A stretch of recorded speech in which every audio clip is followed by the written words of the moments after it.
పెద్దపల్లి జిల్లా కేంద్రంలో BCJAC సాధక్ foundation ఆధ్వర్యంలో రౌండ్ టేబుల్ సమావేశం నిర్వహించారు.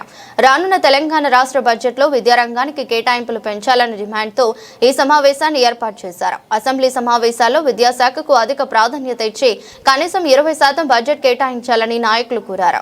ఈ సందర్భంగా మాట్లాడుతూ కాంగ్రెస్ ప్రభుత్వం అధికారంలోకి వచ్చిన తొలి ఏడాదిలో కేవలం 6.5% మాత్రమే విద్యకు కేటాయించిందని తెలిపారు. ప్రభుత్వ పాఠశాలల్లో మౌలిక వసతులు సరిగా లేవని, ముఖ్యంగా మరుగుదొడ్లు, తరగతి గదుల పరిస్థితి దయనీయంగా ఉందని ఆవేదన వ్యక్తం చేశారు. మార్చి 20న రాష్ట్ర ప్రభుత్వం బడ్జెట్ పెట్టబోతుంది అనౌన్స్ చేశారు. మార్చి 20 రోజు మార్చిలో అసెంబ్లీ సమావేశాలు ప్రారంభమవుతాయి. 20 తారీఖు రోజు బడ్జెట్ పెడతారు. నిన్నగాక మొన్న ఎడ్యుకేషన్ కమిషన్ రిపోర్ట్ కూడా ఇచ్చింది.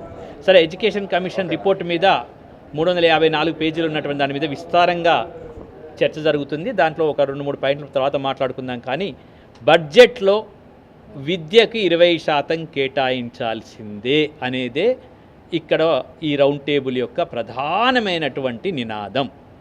ఇంతకుముందు రాష్ట్ర ప్రభుత్వము లేదా ఈ కాంగ్రెస్ ప్రభుత్వము అధికారంలోకి వచ్చే ముందు రాహుల్ గాంధీతో కానివ్వండి, రేవంత్ రెడ్డి గారు కానివ్వండి, ఖచ్చితంగా మేము 15 నుంచి 20% ఇస్తా అని చెప్పారు. చెప్పిన తర్వాత మొదటి సంవత్సరంలో 6.5% మాత్రమే ఇచ్చారు.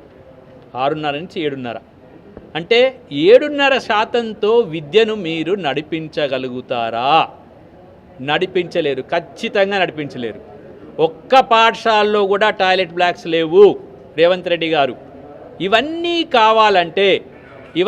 కావాలంటే మన పిల్లలందరూ బాగా చదువుకోవాలంటే, తెలంగాణ విద్యాపరంగా అభివృద్ధి చెందాలంటే ఖచ్చితంగా ఈసారి బడ్జెట్లో మార్చి 20న ప్రవేశపెట్టే బడ్జెట్లో 20% విద్యారంగం మొత్తం బడ్జెట్లో, అంటే 100 రూపాయలు బడ్జెట్ ఉందనుకోండి, మొత్తం బడ్జెట్లో 20% మొత్తం బడ్జెట్లో 20% విద్యకు కేటాయించాల్సిందే. ఒకవేళ మీరు విద్యకు కేటాయించకపోతే ప్రజలందరూ ఏ విధంగా దీన్ని తీసుకుంటారంటే, విద్య మీద ప్రభుత్వానికి సోయి లేదు, విద్య పట్ల ప్రభుత్వము మాట్లాడలేదు. కాబట్టి ఇది ఒక పౌర సమాజ ధర్మంగా, పౌరులుగా ఇది ప్రశ్నించాలి, ప్రతి ఒక్కరికి ప్రశ్నించాలి. ప్రతి ఒక్కరు కూడా ఇదే ప్రశ్నతో ఉన్నారు. కాబట్టి ఆ నేపథ్యంలోనే ఇక్కడ రౌండ్ టేబుల్ సమావేశం ఏర్పాటు చేశాం. ఇది 2వ సమావేశం. జనగామలో విద్యాగర్జన జరిగింది, అది మీకు రిపోర్ట్ ఉంటుంది. తర్వాత ఇప్పుడు ఇక్కడ కూడా విద్యాగర్జన జరగబోతుంది 20 లోపల. కాబట్టి ప్రభుత్వం ఇప్పటికైనా సోయి తెచ్చుకొని బడ్జెట్లో 20% కేటాయించాలి. ఆ కేటాయింపులు ఇంతకుముందు ఉషా గారు అన్నట్టు ఆ కేటాయింపులు దేనికి అనేది ప్రజలకు తెలియచెప్పాలి, ఆ 20%. కాబట్టి ఇంకొక చాలా ముఖ్యమైన విషయం, దీంట్లో మీరు 200 కోట్ల రూపాయలతోటి కట్టే స్కూళ్ళు మాకు అవసరం లేదు, అవి బడ్జెట్లో పెట్టకండి. అది మీరు పెట్టుకోండి కావచ్చు, కానీ ఉన్నటువంటి స్కూళ్లకు కలరేసి, ఉన్నటువంటి స్కూళ్ళు కొత్త నిర్మాణాలు కాకుండా ఉన్న స్కూల్ను, ఉన్న పాఠశాలను మంచిగా చేసి, దాన్ని కర్రలేసి, దాన్ని అప్డేట్ చేసి, దాన్ని మంచి పునర్నిర్మాణం చేసి మన పిల్లలకు మంచి విద్యను ఇవ్వాల్సిన బాధ్యత రాష్ట్ర ప్రభుత్వాన్ని.